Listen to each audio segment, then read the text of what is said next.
The views expressed on the Nova Society are those of the panelists and guests and do not necessarily reflect the views or opinions of the Phoenix Research Institute or any institution which any panel member is associated. Welcome back to the Nova Society. I'm your host, Dr. Brooklyn Ann Weldon, and I'm here with my panel, Dr. Scott Gershwer and Dr. Mark Bound. Today we will be answering listener emails, and we have a question from Mandy, who lives in Toronto, Canada. Yay! And Mandy asks, over 10,000 flight attendants went on strike. This is for Air Canada, grounding hundreds of flights. What does this strike reveal about working conditions, union power, and global travel vulnerabilities? Oh, this is an excellent question. Thank you, Mandy. I have to say, I had seen this on a scroll, watching the news and sort of see it on the scroll, but I didn't really pay any attention to it because, number one, I'm not flying anywhere, and number two, I'm not flying anywhere in Canada. But I did look it up because of Mandy's question, and I cannot believe what this strike is about. Do you guys know what this strike is about? Oh, yeah, I do. This strike, that was a rhetorical question, Brooke, I'm about to say. This strike is because flight attendants don't get paid. The clock doesn't start running on their hourly wages until the doors of the airplane are closed. And the plane is moving, yes. And it blew my mind when I read that, because I was like, 90% of what they do is helping people get on the plane, get their bags up, keeping the line moving, trying to stay on time. And it's like the most important stuff that they do, because let's face it, the demonstration that they do about safety is just bullshit. It's just some kind of requirement, I guess, that lawyers make you do, because if the plane's going down, probably you're not going to make it anyway. This air safety message brought to you by Dr. Scott Gershwer. Right. Just put your head between your knees and hopefully it'll break your neck so quickly. Just like in airplane, everybody getting crash positions and everyone's, right. They're all over the place. But that's not funny. But flight attendants, the best stuff that they do is helping people get on the plane, because look, flyers are like everybody else, completely stupid. And they don't know which side. They can't do the numbers. They can't do the rows. They can't do the seat. They're making all these mistakes all the time. And flight attendants have to be there to help them. And then they bring in this giant bag and they try to stuff it up in the compartment above, and your bottles breaking and animals squealing and all kinds of stuff going on. And that's what this strike is about. So I don't know if it's been solved yet. I think it has, but yes. Yes, what a wild! I had no idea that our flight attendants are getting so poorly treated. It has, because the union broke the law. It's the labor law is Section 107. What happened was Air Canada CEO called for the people to go back to work. They wanted binding arbitration to go back to work. And the government supported that and activated Section 107. And there's a situation with Canada Post, which has been going on now for months, and the union had asked for binding arbitration in that situation, and the government has yet to act on that. So the government will go very, very quickly to agreeing with binding arbitration when the employer wants it, but not very, very quickly to binding arbitration when the union asks for it. So the union representative, whose name I do not remember, had the piece of paper in his hand mandating that they go back, the striking flight attendants go back to work, and said, this says I'm supposed to tell everybody to go back to work, and he tore it up in front of everyone. They refused, and he said, I'll go to jail if that's what has to happen. The lack of compliance with the law meant that there was really a strike, which the Air Canada CEO said, we didn't really expect that to happen. So in the meantime, no provisions were made for any Air Canada travelers, passengers who were stranded with no ability to get any place. And apparently when they tried to go online and they were assured that the website would work and they were assured that they would be able to call and speak to somebody, the website didn't work. They were not able to reach anyone, and it had not been possible to rebook. It wasn't possible to do anything, and so everything is still backed up. And as Scott said, the only when the plane is moving do the flight attendants get paid. So on planing, deplaning, any of the cleaning up that needs to be done, any of the medicals that the flight attendants need to take, which they do, they have to have a medical compliance, including potentially swimming tests. None of that is paid. And someone, I don't know who of the union, figured that there are roughly 35 hours a month that each person works that is unpaid labor. And that's about $10,000 a year at their current pay rate. It's that they make about $26 an hour. So in BC, where an apartment with one bedroom is $2,500 a month, and the person makes $35,000 a year, they're going to spend $30,000 on rent. And clearly that is unsustainable. Yeah. So probably being a flight attendant is not the best career choice at this point in time, not like it used to be back in the day. Not for Air Canada. I don't know about others, but the strike is over and they're getting back to work. But people, passengers are very upset. They don't want to fly Air Canada. The CEO, of course, makes $12 million plus this, plus that, plus the other. People weren't, as I was not aware either, that people don't get paid unless the plane is actually moving. That is not fair. And no, people were not aware of this, and the public was not aware of this. So that has got to change. Well, this brings me to something a little off the point. As everybody here knows, my wife's thundering horde of a family is all here, minus my mother-in-law. She could not attend. She had a ticket bought for Sunday. She was going to be attending here, and she does not have a real ID, and she can't find her passport. So she doesn't have a real ID. So she went down in Oklahoma, where she lives, to find out what she needed to do to get a real ID. She has to have, now, my mother-in-law has been married, well, I don't know, 10 times in her long lifetime. She has to be able to prove every single name change from divorce papers and everything else before she can get a real ID. A birth certificate is not good enough. A driver's license is not good enough. None of those things are good enough. So if you are a female in the United States today and you want to talk about discrimination, there is your chance. Yeah, my wife's going through the same thing. I can do whatever I want. My wife would be going through it too, but she has a passport. And here's the deal. For a passport, you need a birth certificate and a driver's license and, a couple minor things. That's it. And that's all you need for a real ID issued by the state. So you can travel domestically. If you've been married 8 times, you have got to show every single bit of divorce papers, to show name changes, blah, blah, blah, blah, blah, to be able to get this real ID, or you can't fly in the United States. So, as Scott always likes to say, show them your papers, because if you don't show them your papers, you don't travel. And if any woman out there that listens to this does not see this, my wife, when she found out this, went absolutely insane.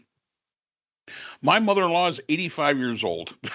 The woman is not a terrifying terrorist by any stretch of the imagination. And I didn't realize that that's what it required. See, I don't have a real ID either because I never bothered to pay the $25 because I've got a passport anyway. I don't care. But to think that I could go down and I could get a real ID with no trouble whatsoever, but my wife could not. My mother-in-law could not. I can't think of too many women that I know that have not been married and divorced. And if you don't have that paperwork, and let's remember, 85 years old, My mother-in-law can't remember the name of the first husband, let alone where the paperwork is for it. And she doesn't even remember probably husband 2, 3, 4, or 5. She could probably remember the last 3. But I mean, think about that for a minute.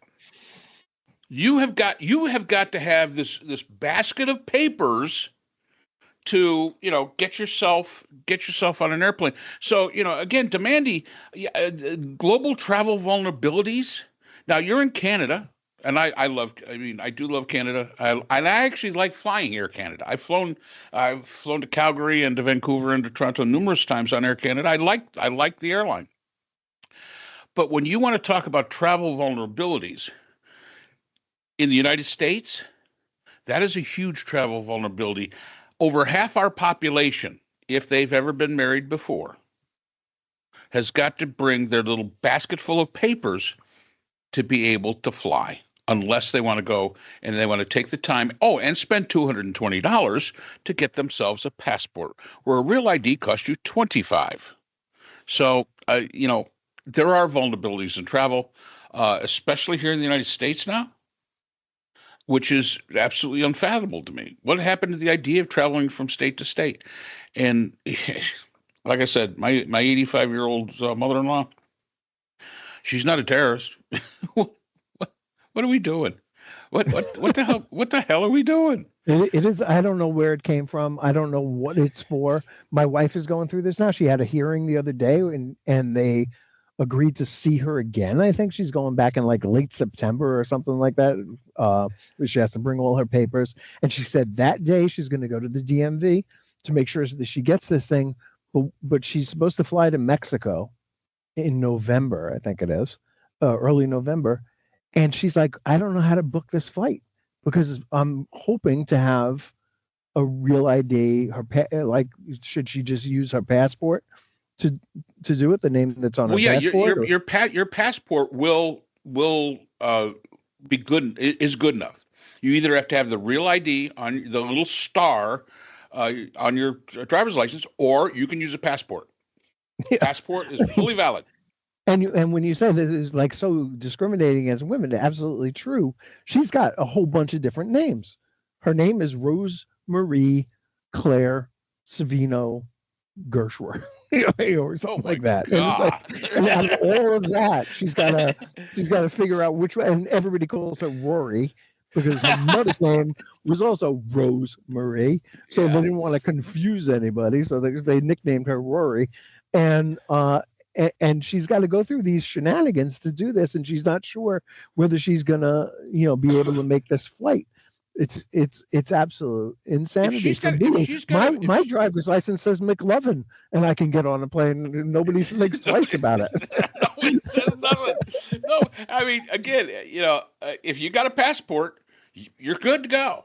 Her problem is that the last time she used her passport was to go see her son in Israel 7-8 years ago. She can't find it. First of all, she's 85 years old, for God's sakes. I mean, come on, people. So yeah, that was the issue that we had with this. And when we found this out, so my first question, we were in the car, my wife was screaming at me about what a Nazi civilization we live in. And she goes, Scott always says we have to show our papers. I said, yeah, Scott. Yeah, Scott says that all the time. Yeah. And she's yelling at me. And I said, maybe it's just an Oklahoma thing. So I thought, well, maybe it's just Oklahoma, because Oklahoma's a little backwards. Right. Guess what? State. South Carolina's the same way. So another police state, by the way. so again, to Mandy, yes, the treatment of the workers for Air Canada definitely not fair. And yeah, it could affect we have to remember, this is the 21st century. Air travel is pretty important. And that's why when this came up, and I saw this question, and my wife, as I was coming up to do the recording, said, I want you to mention that thing about the real ID thing. She goes, you get that in there. I said, okay, I'll get it in. To Mandy, it's even more difficult for you. So if you're a professional woman who has been married more than once and can't find your papers and can't get a passport in a reasonable amount of time, guess what?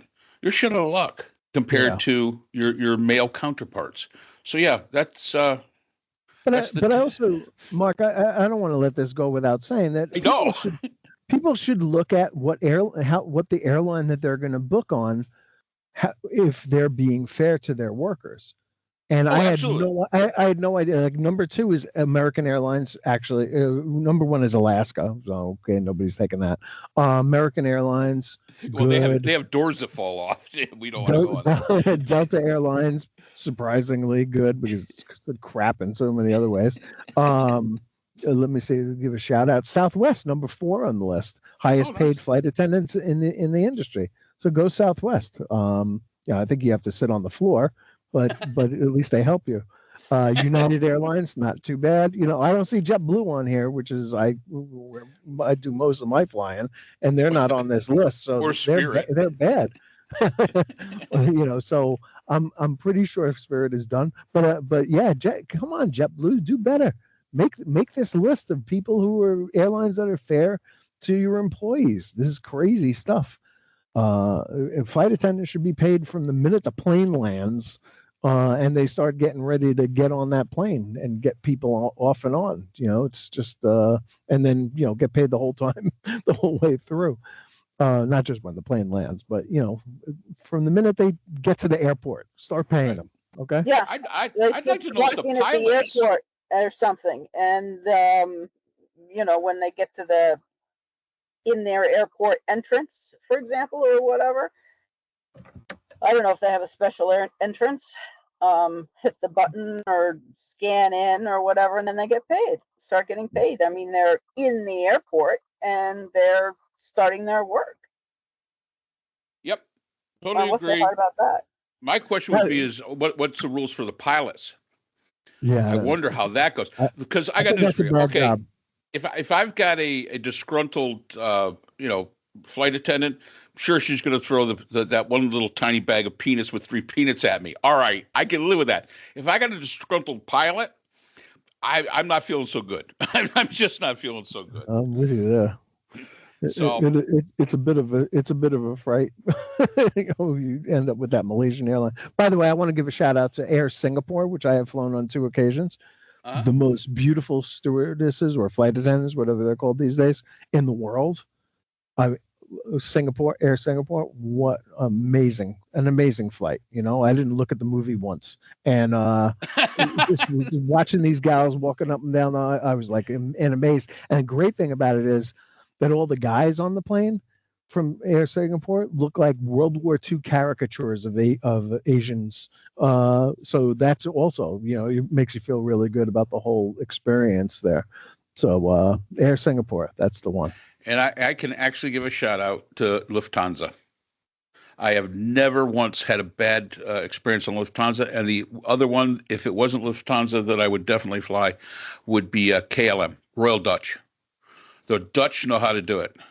Although I have to admit, I was flying back from Germany one time, and we were sitting in this little cafe having our breakfast, and these 4 young men came walking in with their little airline uniforms on.